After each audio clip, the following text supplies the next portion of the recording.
welcome. My name is Dimitri Nasrallah. I am the editor for Esplanade Books, the fiction imprint of Véhicule Press. And on behalf of Véhicule Press and Librairie Drawn and Quarterly, allow me to welcome you to the launch of Christopher Dorado's majestic new novel, The Family Way. Now, before we get started, we just have a little bit of administrative business to take care of. We would like to acknowledge that we are publishing from Tiohtià:ke, the Mohawk name for a historic place of gathering and trade for many First Nations. It is unceded traditional Indigenous territory, where the lands and people have a history and legacy that is long and deep, and on which there have now been non-Indigenous settlers for more than 375 years. As writers, as publishers, and as booksellers, we know that we cannot rewrite our history, but we can be part of a concerted effort to contribute to reconciliation between Indigenous peoples and settlers. Indeed, we have a special role to play in the process. I'd also like to take this occasion to thank our launch partner, Librairie Drawn and Quarterly, who have been doing such an amazing job promoting this city's writers and publishers, not only to Montrealers, but to the rest of Quebec, and even to bookstores across Canada.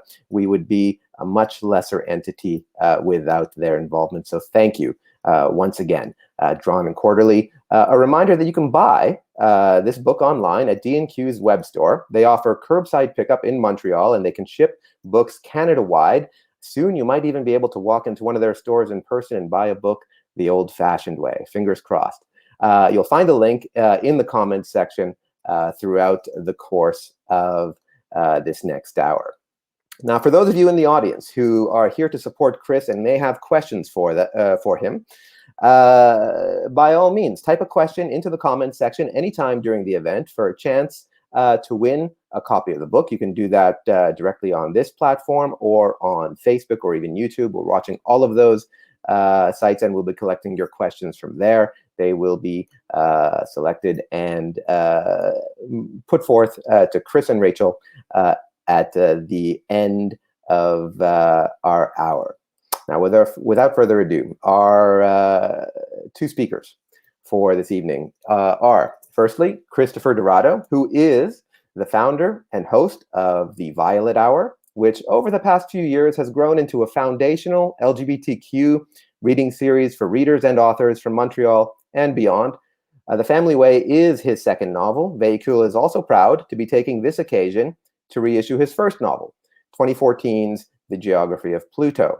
Chris will be in conversation with Rachel Giza, who is the editorial director of Extra Magazine, an online publication covering LGBTQ, 2S+, culture, politics, sex, relationships, and health. She is also the author of the award-winning book, Boys, What It Means to Become a Man. So please help me in giving a big welcome to Christopher Dorado and Rachel Giza. Hi, Dimitri. Hi, Rachel. Hi. Congratulations, Chris. You're going to start, I think, with some thank yous and a reading, and then we're going to get down to our conversation. So I'm going to mute myself for now and turn it over to you. Wonderful. Well, hello, everyone. Thank you so much for joining me here today. It really means a lot. Coming to you from my office in Petit Patrie, Rosemont Petit Patrie, Montreal. I wish we could celebrate in person, but this is the next best thing. I did want to start off with some thanks to the people who were really instrumental in helping me bring this book to life. First off, I want to thank, of course, Dimitri Nasrallah. Dimitri, you're a wonderful editor. I learned so much from you in the process, and you really helped me take the book and get it across the finish line to a place where I'm truly very proud of. So thank you. Thank you from the bottom of my heart. I also want to thank my new family at Véhicule Press. It's been really wonderful to be published by you. So a big round of big thank yous goes to Simon Dardick, Nancy Morelli, Jennifer Varconi, Carmine Starnino, Patrick, and everyone else at Véhicule Press. A bunch of friends also helped with feedback during the initial drafts of the book. So I also want to take a moment to thank France Dizelet, Jennifer Warren, Peter Dubé, Amar Hussein, Brian O'Neill, Tina Blakeney, Lucas Rowland, Brian Peters, and Raf Valenci. I also want to thank Neil Smith. Neil has been a wonderful supporter and friend of mine, especially near the end of the book. He was really instrumental in helping me get it finished to the point where I was really proud of it. So thank you, Neil. And then thank you to a bunch of other friends too have helped out at some point along the way. Vincent Fortier, Leslie Seidel, Pierre Roy, Anthony Johnson, Jordan Arsenault, Eric Worth.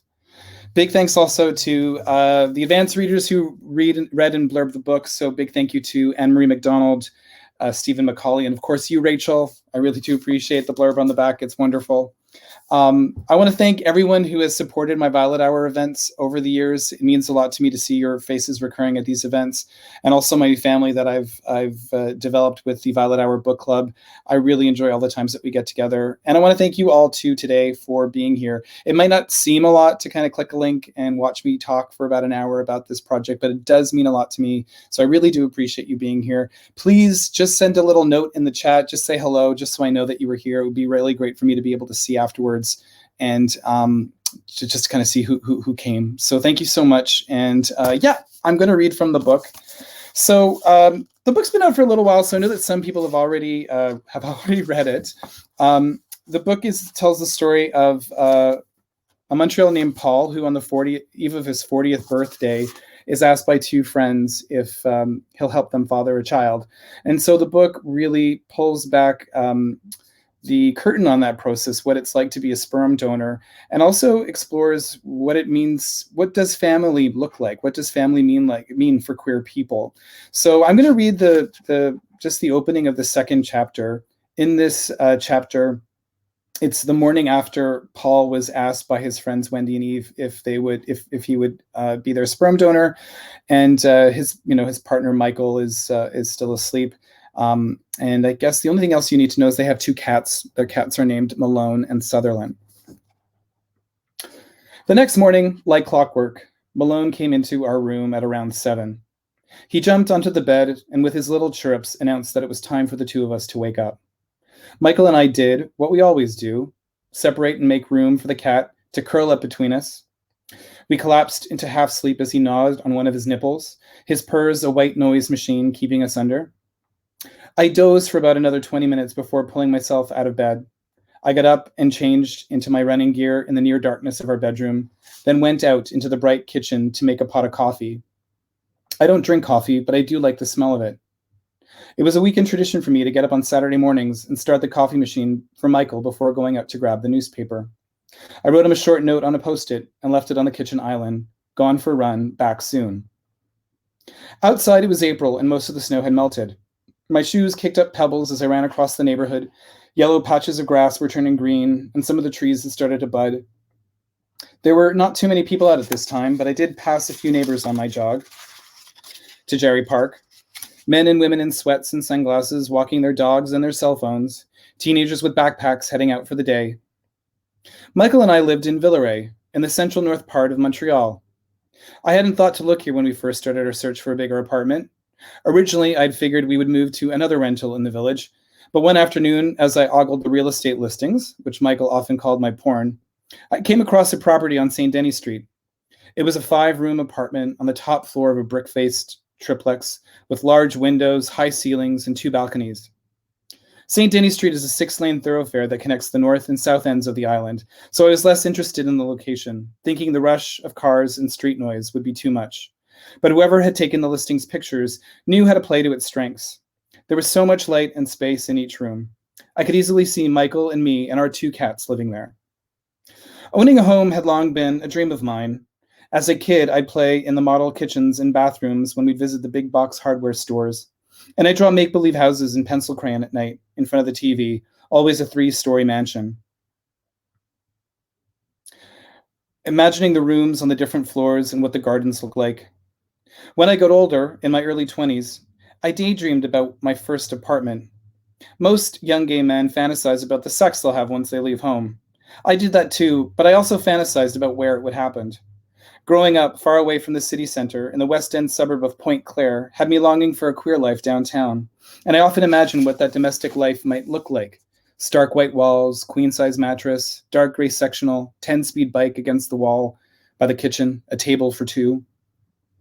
After meeting with my bank, I discovered that I qualified for a mid-range mortgage and could afford the purchase price. Sure, a second income would have been helpful in finding us a nicer place. Work for Michael was erratic, and he had no savings to draw from, but I understood that. Michael had cashed in whatever he had left when he packed up his life and moved here from New Brunswick. However, there would be other ways he could contribute. I hadn't heard him return home the night before, but I did feel him getting into bed with me, the shifting of weight on the mattress, the pressure of him pulling me in from behind. I couldn't wait to tell him my news. We might have a kid, a pint-sized version of Wendy and me. How fun is that? I knew of only one other couple who'd done this, a former colleague who, with her partner, went the anonymous route. Looking at the pictures on her desk, you'd never think that they created their family any differently. But so much planning went into their kids' conception. I mean, with us, none of this ever happens by accident. Wendy, Eve, and I had spent the remainder of the previous night discussing plans. We finished off a second bottle of wine, Wendy lamenting how she would have to quit booze altogether, and the both of them asking if I too would cut back. I also had questions for them. How would we do it? When would we start? What would they need from me? We agreed to keep everything private for now and tell close friends only. Parents too, although I didn't plan on telling my dad and his wife yet. Honestly, I wasn't sure how he would react. I wasn't even sure my dad would have an opinion, but Debbie might. Generally, I didn't have a problem with my dad's wife, but she could be nosy at times. Once after I told my dad that Michael and I had rescued a cat from a barn outside the city, she called me up to tell me she thought it was a bad idea and that Malone would bring in all these barnyard diseases into our home that would either kill or harm Sutherland. She even mailed me an article about it that she had clipped from a magazine. I thought it was ridiculous, but I shrugged it off the way I did many things, Debbie said. Her behavior never bothered my dad, though. More than anything, I was relieved that he had found happiness after my mom's death, even if it did mean moving across the country to Kelowna to start a new life. My mother, when she was alive, was much more easygoing. How would she have handled this news, I wondered? How would she have dealt with the things that I did with my life? My mom died long ago when I was 21. She never learned that I was gay. She didn't get to see the man that I would become, nor did she get to meet Michael or Wendy or Eve or Danny or Charles or Alan or any of the other people who played an important role in my life. At least I had my sister Kate to confide in.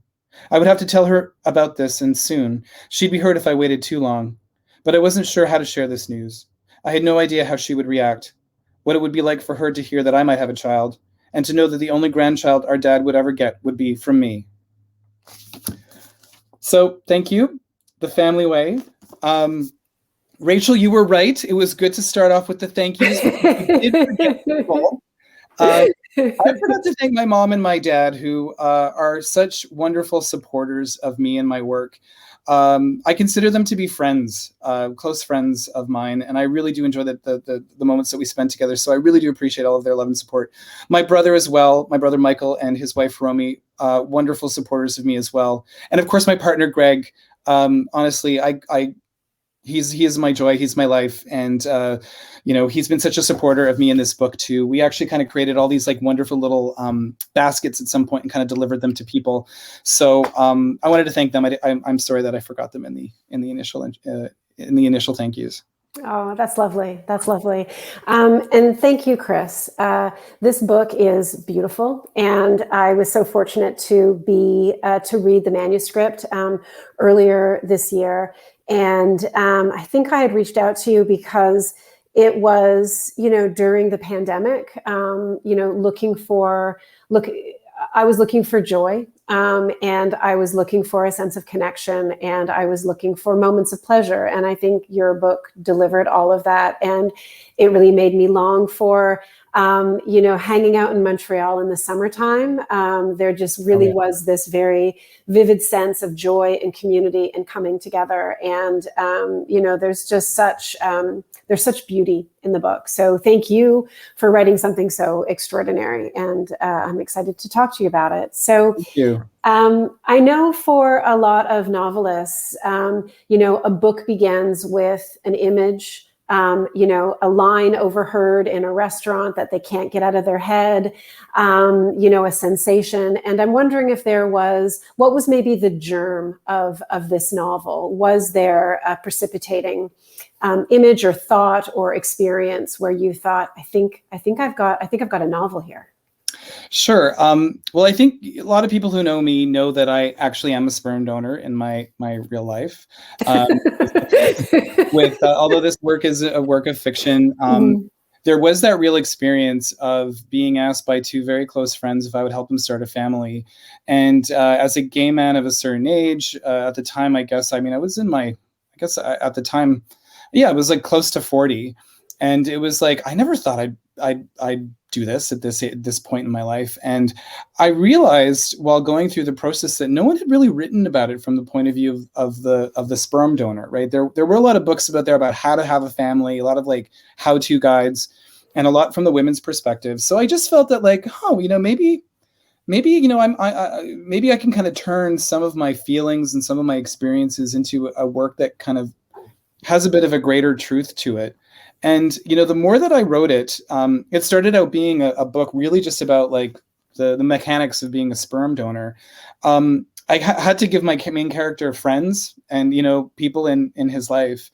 And the more that I did that, I realized, wait a second, like this is actually a lot bigger than just the story about how you conceive when you are queer people.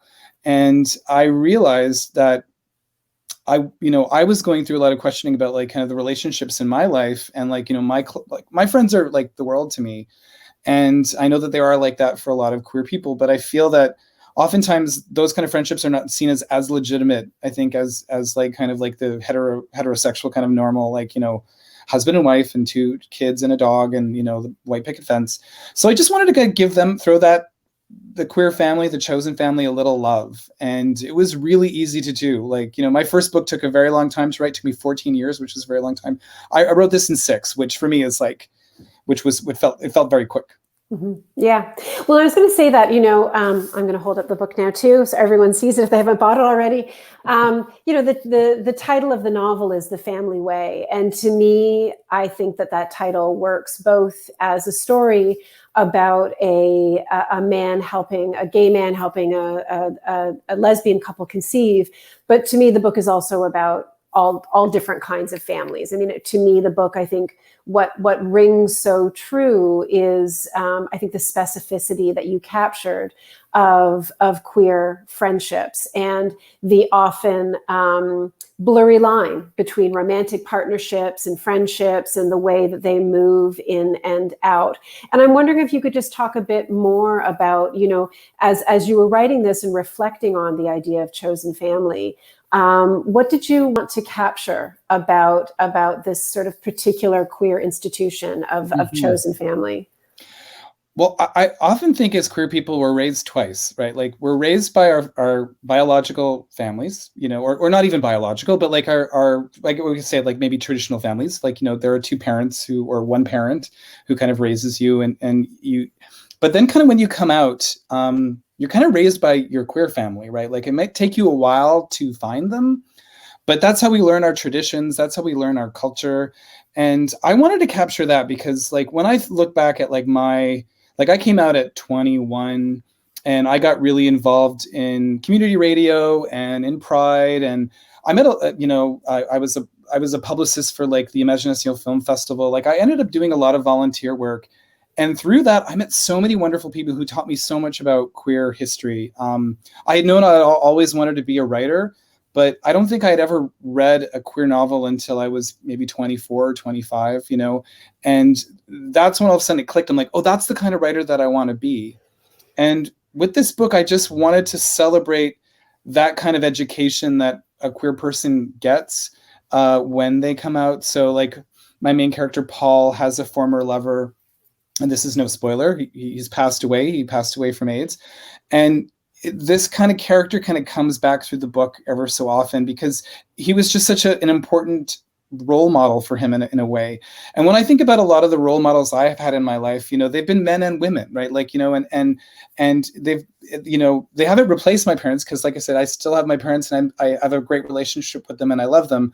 But in a way, they were able to, like, some of these other people were really able to kind of teach me about queer life, teach me about sex, teach me about dating, teach me about friendship in a way that kind of all of a sudden made sense, because a lot of what I had been taught in school didn't really make sense. And that's something I was kind of hoping to do, to show that the queer family is also, there is that role too of education, I guess you can kind of say. Yeah.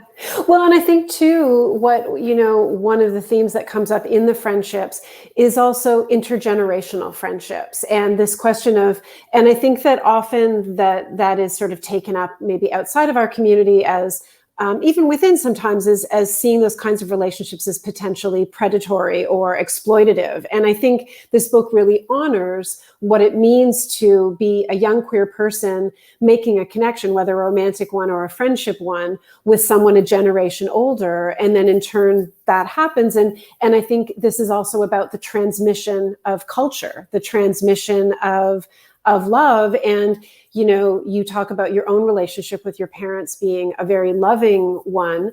But I think for a lot of queer folks, their family of origin is not often loving and accepting. And so having the intergenerational connection, I think, is often too a way to do a lot of healing if you felt rejected from your family of origin. For sure. I mean, there are a bunch of characters in the book too have complicated relationships with their families of origin, right? So Michael, who is Paul's lover, actually is kind of estranged from his family. Someone like Charles, who is in his 50s, doesn't speak to his family anymore, right? And there are different reasons for that. And so I wanted to kind of go into that too, right? Like, because yes, not everyone has like a good relationship with their family. And they kind of have to, it's a weird thing to kind of all of a sudden find yourself, for a lot of people, like in your 20s, and all of a sudden not really being understood by anyone, and just trying to kind of set sail and trying to find your tribe, right? And it takes a while for that to happen, like, I mean, even for me, like when I first came out, I was meeting people, but I don't know, like some of them weren't really people that had my best interest in mind. But it took a while. And some of them were significantly older than me. Some of them were 20, some of them were 10 years older than me. And now I feel like in this position, as someone who's like almost 50, I kind of like having that role too with younger queer folk, right? So whether it's through like the Violet Hour reading series that I run, or the Violet Hour book club, I want younger queer people to maybe kind of love the pieces of culture that I love so much. I think a lot of people like that, right? Like you've got to read this book, you've got to listen to this album. And I love that kind of transfer between generations. Yeah. Yeah. I wondered, I know that the book is newly out, and so a few people, not that many people would have had a chance to read it yet, but I'm wondering if you talked earlier about, not having a book about creating a family this way come from the gay male sperm donor's perspective. Have you had gay men come to you since and say they've been approached, or they've thought about it, or they would like this kind of relationship with a family? They don't necessarily want to be a very active, involved father, but they would like to have a connection with a child in some way. Has that come up? Yeah, actually, weirdly enough, I'm not going to name any names, but someone did reach out to me and read the book very quickly, and he was in the kind of the similar position, and it was actually really fun to talk about it, because I was talking about my personal experience, he was talking about his personal experience, and we're also talking about the experience of my characters, which were also kind of different. So yeah, I feel it really felt like an untapped territory for me. And I feel like I'm really hoping it's the beginning of a lot of conversations. I am seeing a lot more, like when I was younger, it just never really felt like an option or a possibility. Like, I think, especially as like, if I wanted to raise a child with my partner, you both have to kind of be on the same page, and then you have to decide how you're going to do it. Are you going to adopt, or are you going to go the surrogacy route, which could be very kind of expensive? I don't really think a lot of, at least the gays of my generation, we weren't really thinking about that a lot. But now I am seeing a lot more queer men decide to co-parent, or are deciding to kind of raise children together as well. And I think that's wonderful. So and if people are watching right now and want to have a conversation, I'd love to talk about it. I think because it's such an interesting experience, and as I continue to, even in my own personal life, have this role with there's actually 2 young children now. I'm really excited about it, but I don't know where it's going to go, and I don't know how it's going to be. And I'd love to hear what other people who are kind of also in my situation might how they might feel. Well, I think this is interesting too. You mentioned that Paul has a lover in a book who had passed away from AIDS, and I think of this too. You and I are around the same age, and I think that for you to be a gay man of the particular generation that came after, sort of slightly after the generation, I think that was hardest hit during the AIDS crisis. I also think about the possibility of donating sperm, I think was something that was just not even on the table for so many gay men. I also think the idea of mortality, having a legacy, imagining a future was not something that men a decade older than you, say, would have even imagined. I think that survival was so immediate and paramount that I'm not sure that this would have even been something that would have felt like a possibility. I mean, obviously it happened. I know that there are, gay men who were donors or were dads of that generation, but I don't think it's the same. I think this is an unprecedented generation to be part of a Gen X queer generation. Yeah, there's a whole generation before me that aren't here, right? And they're kind of like, you see this a lot too in like in artwork as well, this notion of lost fathers, right? There is also kind of this like generation of people we didn't get to learn from, right? And I'm talking about it also kind of in that chosen family, queer family sense. So that's something I wanted to kind of touch upon too, because just because you maybe did not procreate doesn't mean that you don't have something to kind of give to the next generation. And a lot of and I do have a lot of older men who are HIV positive in their lives, who are kind of very important to me too in my kind of upbringing and like learning about also the AIDS crisis. I did come of the generation where I was extremely scared. Like the moment I came out, it was just like I couldn't envision a future. Like I didn't know what my future would look like because there wasn't so much examples of it, right? Mm-hmm. And I feel like we're it's not perfect, but it's a lot better now with advances in medicine and stuff like that. So we are kind of seeing gay men living full lives. And, and I kind of wanted to capture that too. Someone like Charles, who's in his 50s and HIV positive in the book, he still has a lot to kind of give younger generations. And I kind of wanted that to kind of also be celebrated. Mm-hmm. Mm-hmm. To me, this book also in that, I mean, the book is so specific, and I think it captures a specific experience, a specific milieu, but it's also universal. I think this is a very queer book that also transcends being a queer novel. Do you have audience or readership in mind when you're writing? Do you think at all about who you're writing for, or is that something that you have to silence in your writing process? I don't really think too much about that. I often think about myself as the reader. I write the book that I want to read. It might sound kind of strange, but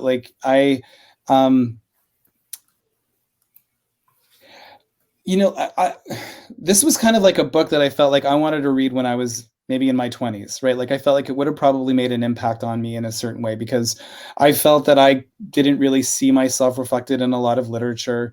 The books you're reading in high school, like the classic texts, I'm like, I'm not in here, right? But even kind of starting to kind of come out, I wasn't really necessarily seeing that. And I, it's kind of a bit of a lonely person, growing up too. And so I spent a lot of time just making up worlds, right? So for me, it's always been a playground, kind of creating the story. And then all of a sudden it's just like, okay, well, I'm going to take these characters and I'm going to put them out to the world. And, hopefully other people will like playing with them or spending time with them. I try not to think too much about readership because then I feel like, well, I don't want to kind of make it so that it's popular. Don't want to make it just because I'm going to change this about, vampires are in right now. So I'm going to put it I'm not trying to kind of create something that would then be kind of I mean, it'd be great if it became this like next hot commodity, right? Like who doesn't want that? But 40-year-old gay men are the new vampires. yeah, and there's a market for that. No, I don't want to disparage that at all. But for me, it was just about like trying like you kind of get possessed in a weird way by the story, and then like once you start writing it, it's like you're going to get to the end of it. You don't know how you're going to get there, but then you kind of get there, and you just hope at the end of the day that people want to read the book. And so if people like me who were maybe kind of just coming out of the closet, not really sure what family was going to look like, to them, like, maybe they were kind of kicked out of their house. Maybe, they still haven't found their tribe yet. I wanted to kind of show them that, yeah, like at some point you're going to find the right people and they're going to be there for you. And you're going to be able to grow old with them, which is wonderful. Mm-hmm. I want to apologize to your parents in advance for this question. So maybe your parents just want to plug their ears. Yes, take a drink, take a shot. You write sex very well. This is a sexy book, and there are some very good sex scenes in this book, which I think is high praise from a lesbian. I feel like, and it's really easy to write sex badly. It's a hard thing to do it well. And I'm wondering if there is and I was thinking this, I don't know if you've seen the series on Netflix called Special by Ryan O'Connell. I saw the first season, yeah. Yeah, and he's talked a lot about wanting to portray sex in a real way, to portray gay sex in a way that felt real and funny and awkward and hot and all of the dimensions of it. And I think that you do the same in literature, that you are able to, to portray it really well. What's the secret to writing a good sex scene? Again, I apologize to you. That's fine. I think the secret is to write about bad sex. I think like, or just like something that goes wrong with it, because I'm very kind of hyper aware whenever with my characters, I don't want any of them to appeal too cool. Like sometimes when you're reading a book and then all of a sudden the main character kind of like gets laid, like you could kind of see the writer just really wanting to kind of look like super cool in this moment. And I kind of prefer the opposite to happen. I kind of like taking the rug out. I like I like kind of like lighting the fire, lighting the candles, pouring the wine. And then all of a sudden the tablecloth is like, or you're spilling the wine, because I feel like those are those moments of like true humanity that I think everyone can relate to, right? Because you have in mind, maybe you have in mind the way your night wants to go, and it actually doesn't go that way. How often does something that you want to go, the way you want it actually goes that way? Mm-hmm. So I guess that's why I feel like sometimes with sex scenes, there has to be a point to it. Right. If you're writing kind of erotica, there's that point, right? You're trying to kind of turn on your reader. In a book like this, if I'm putting a sex scene there, it's like, well, I kind of want to, everyone likes a little bit of sex in their TV and in their popular entertainment. But I also kind of, if I'm going to put a scene in there, it's got to have some kind of like, I would say reason, like it's got to be almost like a plot point. There's something that's got to happen around it. Yeah. And then I find you actually feel it more because you actually kind of, there's a lot kind of writing on that scene. Yeah. Yeah. And I think that's true. I think I would say that it's that in the novel, it's either to reveal something about a relationship dynamic, to add maybe a wrinkle in the story, to add an element of conflict, or to reveal something about a character. I mean, I think it does feel very organic to the lives of the characters in the novel. And even in terms of like the sex scenes, there's also like the non-sex scenes, right? Which are also like the sperm donation, right? Like there's a lot of, ejaculations in the book, but they're not all kind of like as tittillating. But like I also kind of wanted to do that as well, because it's like, procreating as queer people, it's a very different process. Than it is probably for most people. Mm-hmm. We'll stop talking about sex now. I do want to remind people, Chris and I are going to talk for a little bit longer, but please pop your questions in the comments if you haven't already. And we're going to get to the Q&A in about 10 minutes or so. So I want to make sure that everyone who has a question gets a chance to do it.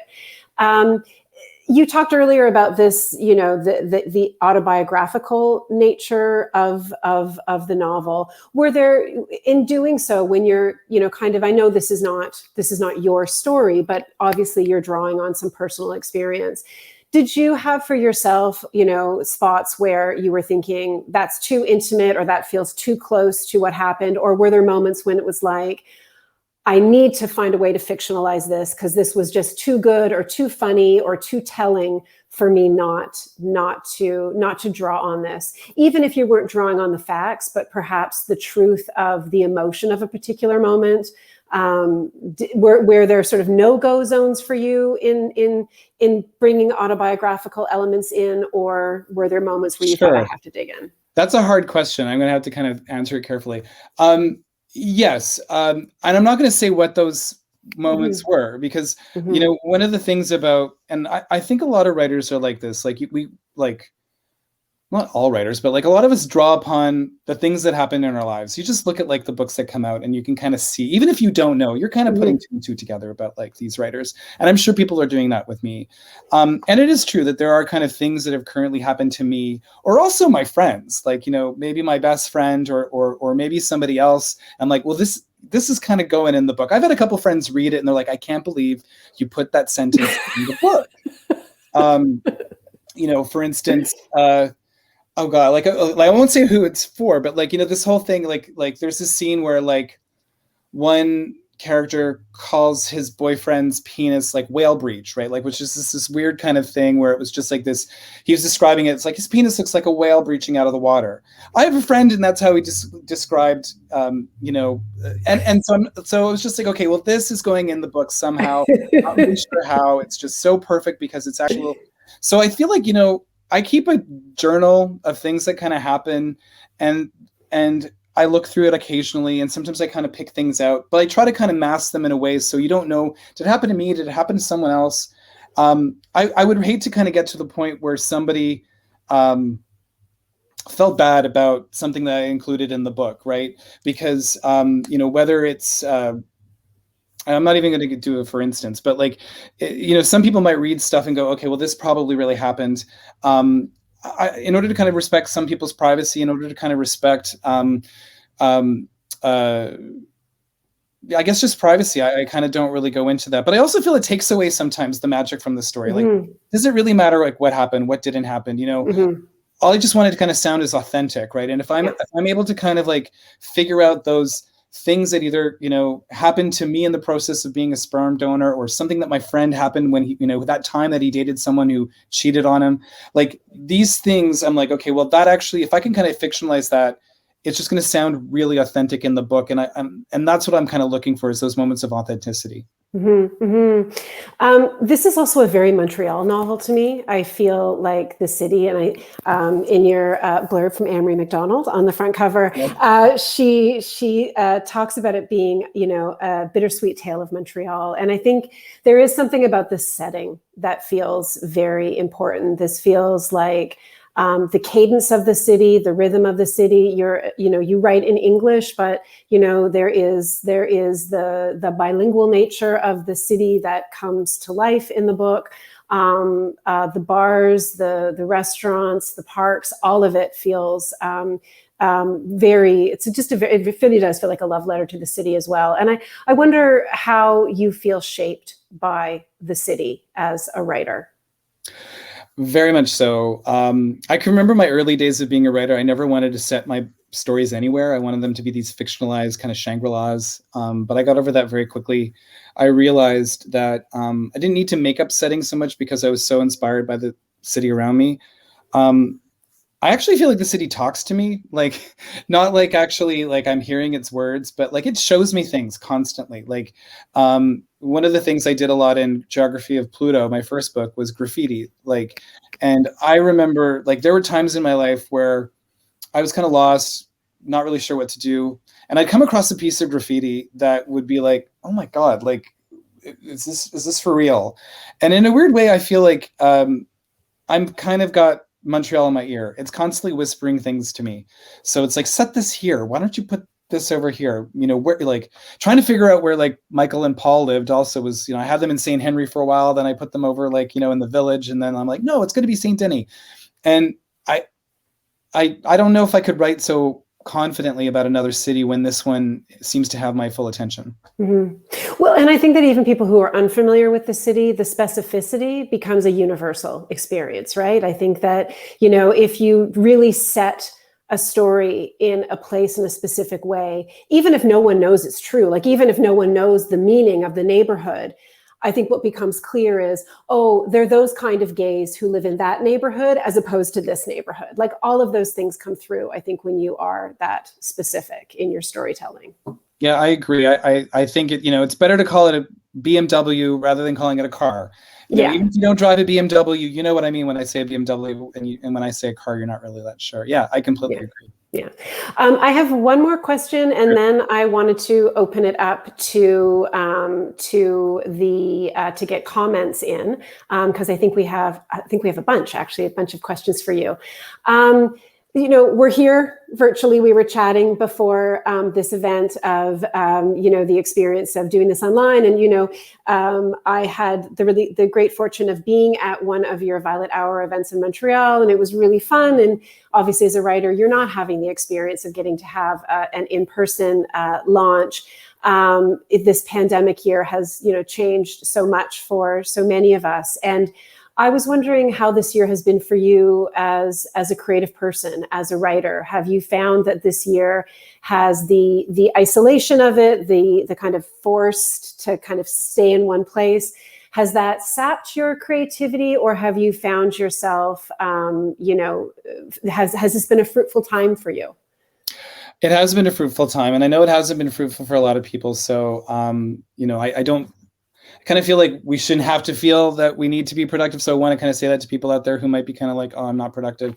But for me, it actually ended up being very productive. I'm a person who, all my friends know this, I'm extremely busy. If you want to go for lunch, how's 3 weeks from next Tuesday? It's not going to happen, right?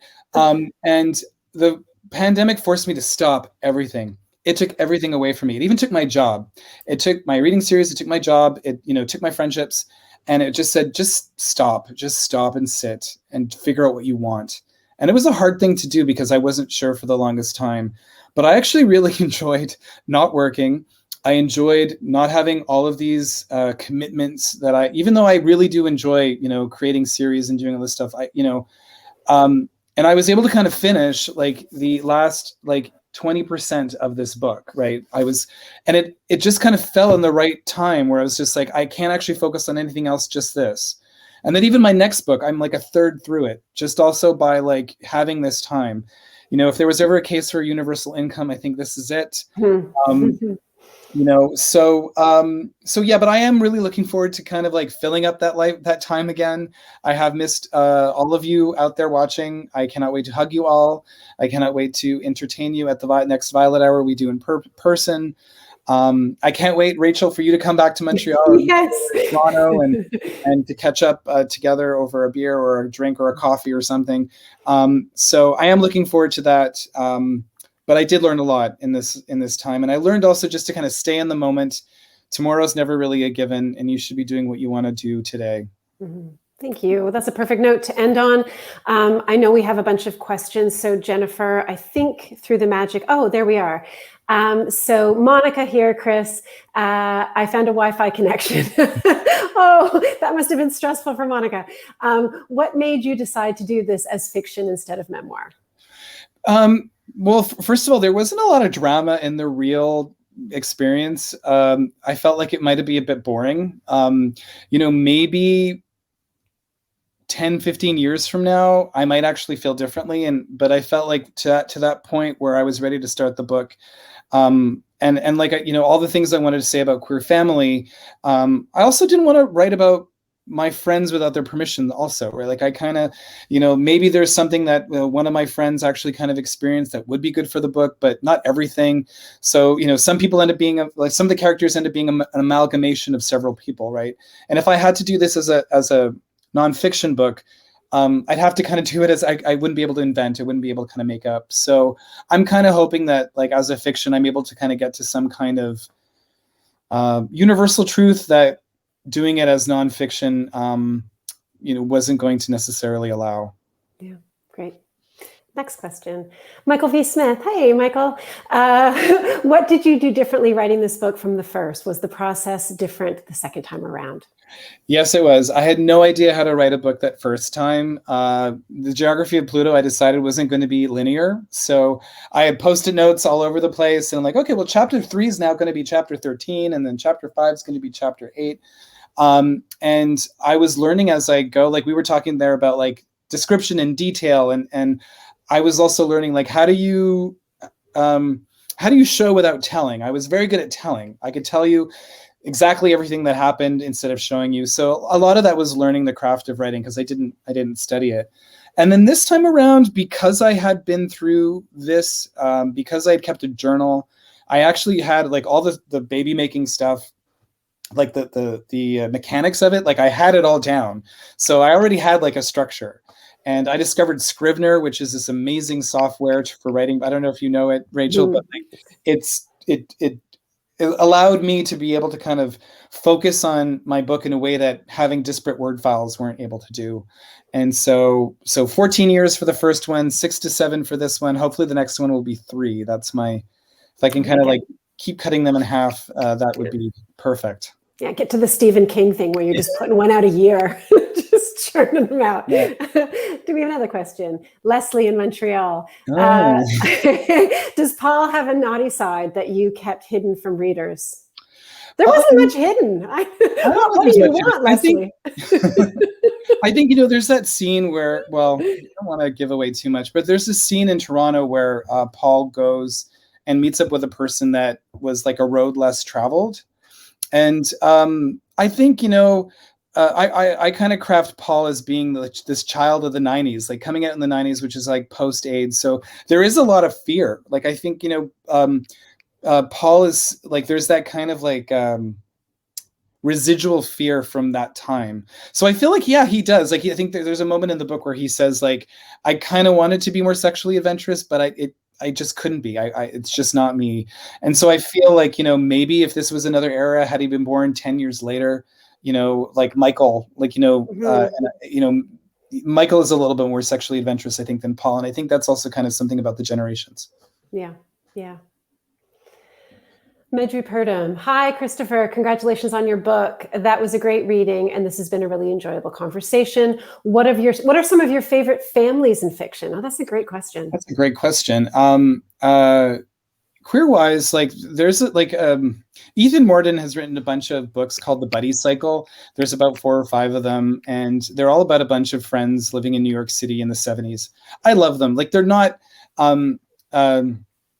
I mean, when I say they're not like groundbreaking literature, but I love them just because, in the same way I love Tales of the City, right? Like it's kind of like these like interconnected stories and dramas of different people.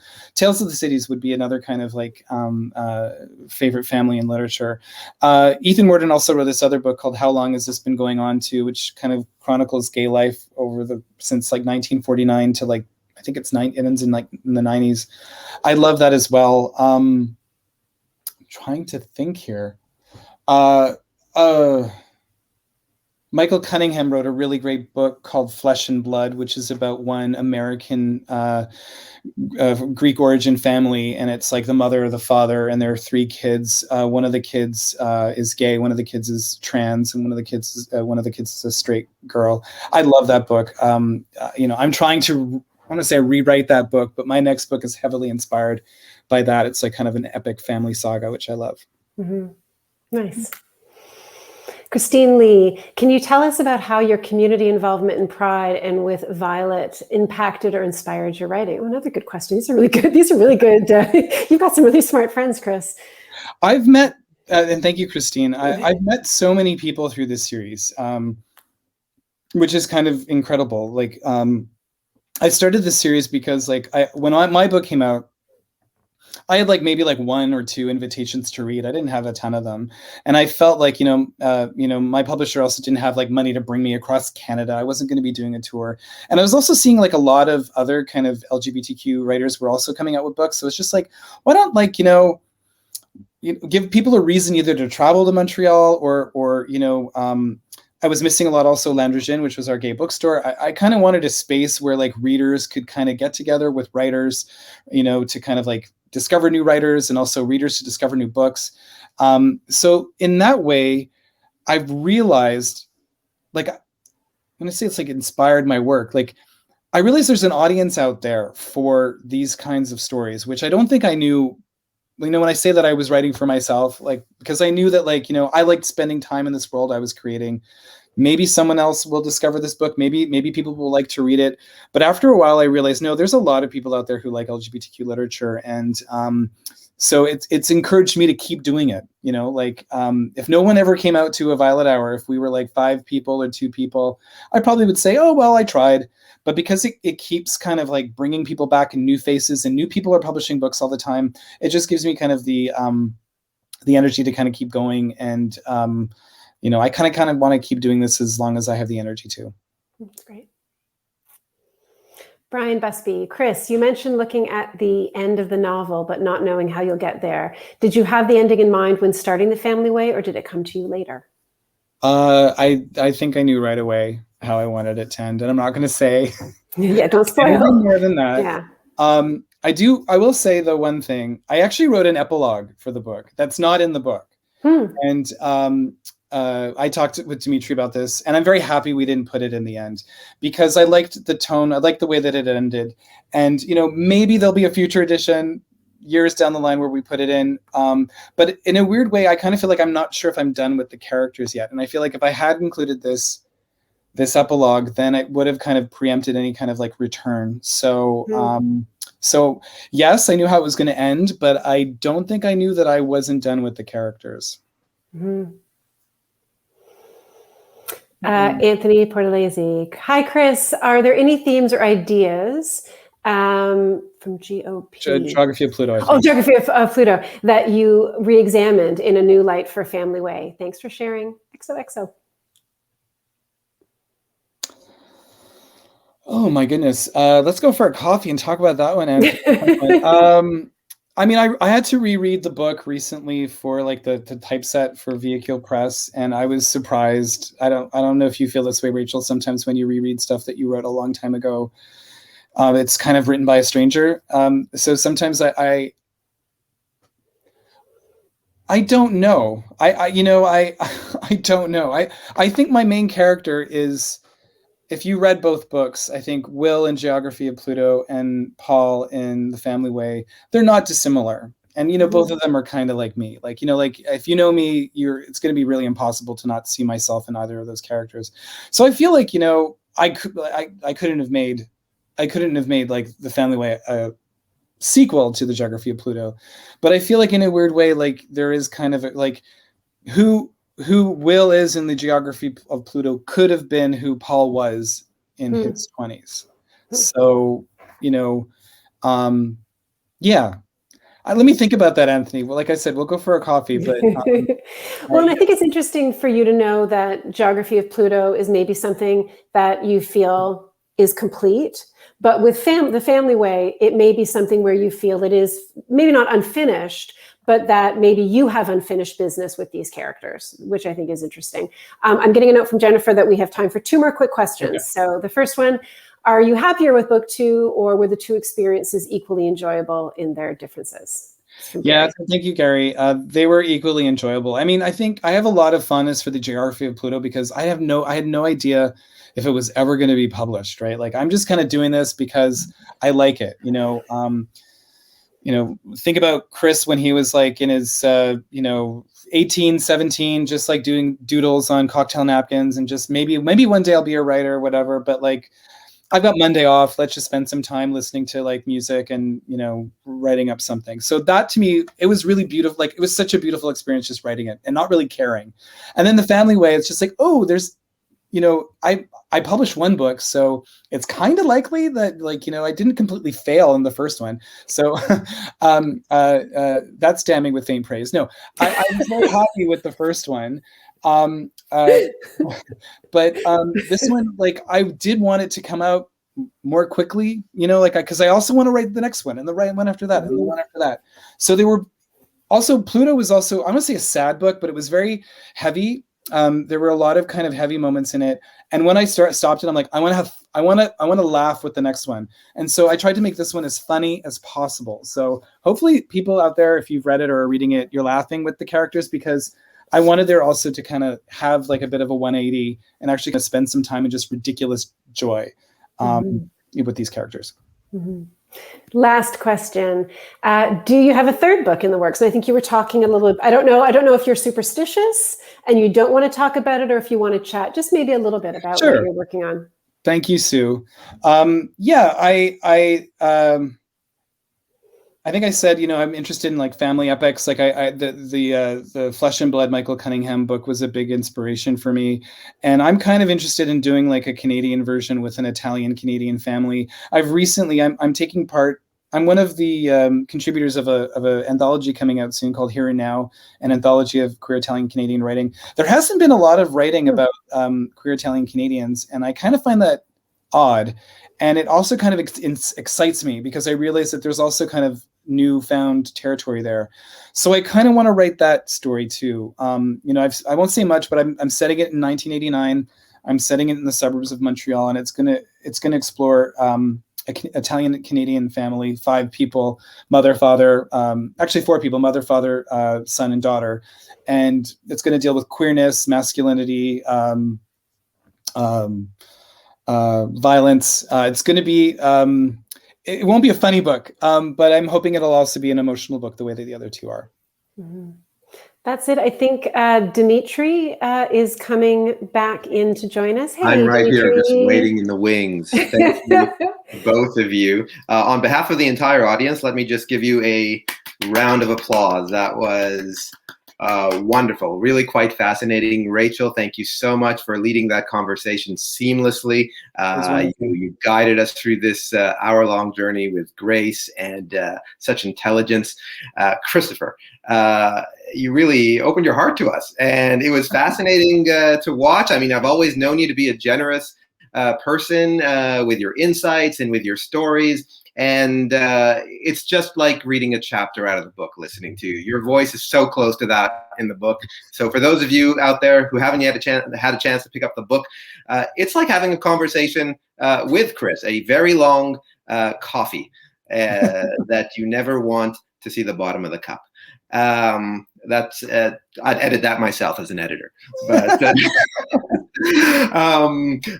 another thank you to our wonderful audience. So many great questions, comments of support coming in the comments. Thank you all for joining us. And of course, thank you to Librairie Drawn and Quarterly for collaborating with us once again. Your participation is always so integral to the success of these books, and such an amazing team here in Montreal doing wonderful work for just the small number of people that are actually there. I believe we have a winner that we will be looking for. And the winner is, for this book giveaway, is Christine Lee. So Christine, your job now is to write to marketing@vehiculepress.com, and we'll be happy to pass along a copy of the book to you. If Chris happened to deliver one to your door, perhaps it would make a great present to pay forward as well. For the rest of you, if you don't have a book yet, number one job right after this, go buy the book, preferably from Drawn and Quarterly, and it'll make a great summer read. Once again, thank you to both of you for such an evocative conversation, and thanks for everyone for joining us. Have a good evening. Bye, everyone. Bye. Bye.